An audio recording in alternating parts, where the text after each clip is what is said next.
no? Branch 3 ng Baguio City. Oh. At dahil po niya sa bisa ng warrant na yan, naging mabisa din po yung paghahanap ng Manila Police District. At sa tulong ng taong bayan. Kaya talaga pong napakalaking bagay na ang kooperasyon ng mamamayan sa ating pulis malaking tulong sa pagresolba ng mga krimen at pagbibigay bahagi ng hustisya sa mga biktima nitong mga Tolonges.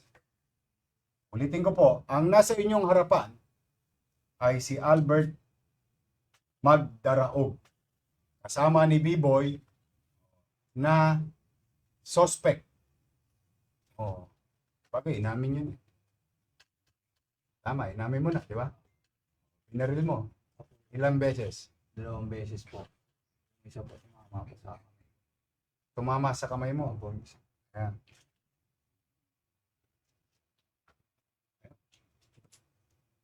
So hindi rin sa suspect.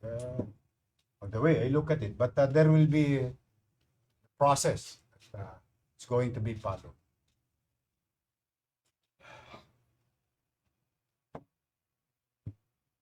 Ito naman babae. Hindi ko naman maintindihan.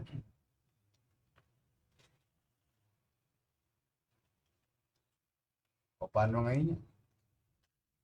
You will be charged of harboring criminal.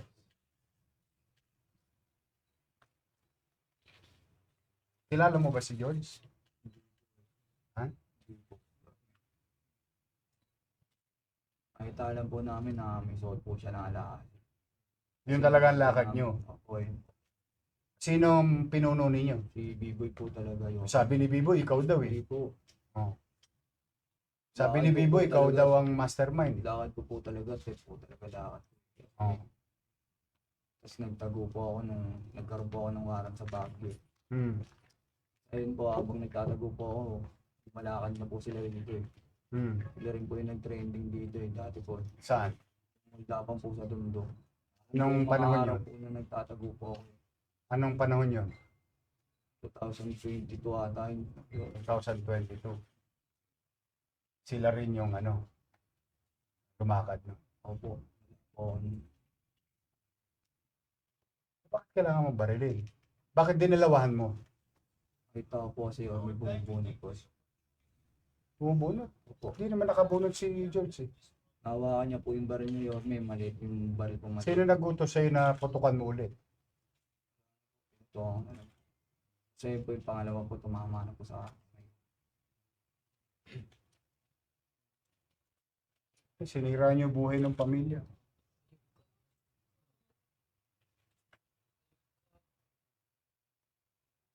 Walang kasaysayan.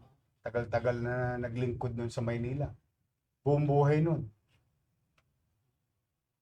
Para mapangalagaan kayo, kayo rin pala bibiktima sa kanya. Hindi ko po alam na pulis po yun. Nakita lang po na po yung suot niya.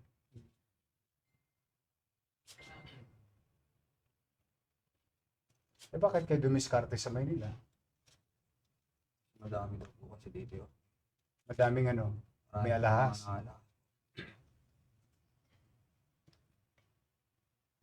Ba't di ka pa sumuko?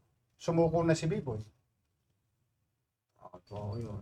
Ba't ka natatakot? Lalalaman mong pulis ang pinatay mo. Opo.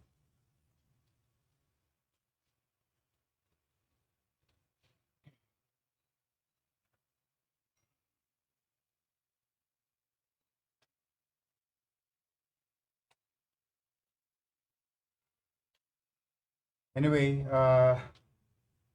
ito, taga saan ka ne?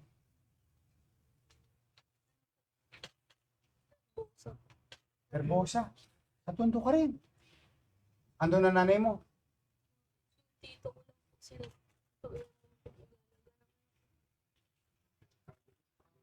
Ha? Sa may alkalde ka?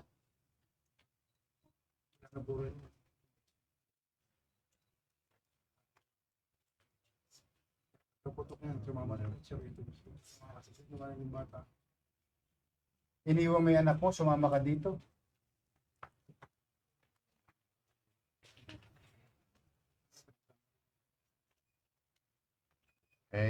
Papanagutin niya sa mata ng batas. Sabi ko sana sa mga kabataan, o lalo na sa mga bata, no?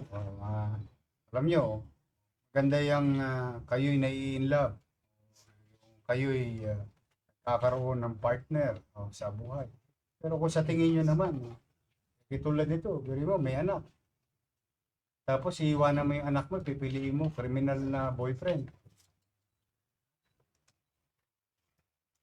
So anyway, gusto ko lang pong at least mabigyan ng tuldok. After, ano ba ngayon? 20, 9 days. 10. 20 ano ngayon? 24. After 8 days.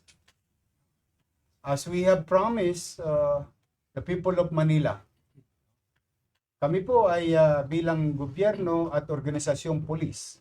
Maaaring hindi perpekto ang aming organisasyon among ourselves. But we guarantee you, we will not tolerate abuse. The same manner, pagka ginawa ninyo sa Maynila, yung krimen, talaga pong hahabulin namin kayo, whether the following day, mahuli namin kayo, 1 week after, 1 month after, 10 years after, it doesn't matter to us. We'll make you pay and be brought to justice. We are certain about these rules and policy. Now, having said that, bago ko po ibigay ito sa media, dahil puno-puno po ng in fairness po sa ating mga media, talagang nag-aantabay ito mga ito ng balita at update. Ayun. Now, next, kung nanonood kayo, kayong tatlo na basag kotse gang na may huli kayong biniktima sa Maceda Street, meron na kaming mukha ninyo. Alam namin taga saan kayo. Malapit lang kayo. You're about 3 kilometers. Maring pinagtatawan-tawanan nyo kami ngayon. Ulitin ko ha. A few weeks ago, may insidente sa Maceda. Basag kotse gang. Nananahimik yung kotse, binasag ninyo, ninakawan ninyo. Taga-Tindalo kayo. Maring hindi kayo umuwi ngayon dyan. Ulitin ko ha. Kayo ay properly identified. Kung ako sa inyo, bakit kaya mo nga sumuko? Takot po ako kasi po, yung pinatay ko po, pulis po. Hindi ko po alam na pulis po yung nadali ko po. Kaya binibigyan ko kayo ng pagkakataon, kayong tatlo na involved sa pagbasag ng kotse sa Maceda 2 weeks ago. Ako sa inyo at sa magulang ngayon, ay surrender nyo na po ang inyong anak o kayo mang nanonood ngayon. Ulitin ko kayong tatlo, grupo, na nambasag ng kotse sa Maceda Street, mananghali, broad daylight. Wag nyo nang hintayin, nakita nyo yung sa kodli ko. Na baka mamaya, alam nyo, may insidente. Buto ito, nung nakita ni Anisete, tinaas kaagad ang kamay. Akala namin bubunot dahil as he is considered armed and dangerous with capability to intent to kill. Kita ninyo yun. Talagang mapapabilib lang ako sa Manila Police District. Dahil kahit anong sikip sa dibdib, galit at inis kapwa nila, patuloy nilang kinikilala ang hustisya o pamamarang makatwiran. And I'm proud of the men and women of Manila Police District for practicing restraint and follow the rule of law. But, ulitin ko, Hindi lahat araw-araw Pasko sa kriminal. May Pasko rin sa pulis. Baka mamaya sa kalsada pa kayo madisgrasya. Kaya binibigyan ko kayo ng pagkakataon at bibigyan ko kayo ng panahon. Iisa-isay ko kayo ilabas dito.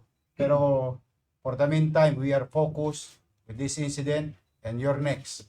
So to those who are watching, stay away from Manila. If you want to commit crimes in Manila or plan to commit crimes in Manila, it's not worth it.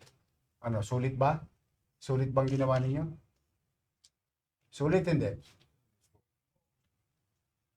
Kaya ninyo.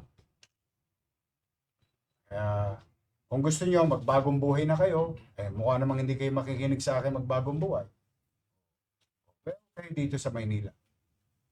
Hahabulin namin kayo. Layo ng, ang dami yung impormasyon dito.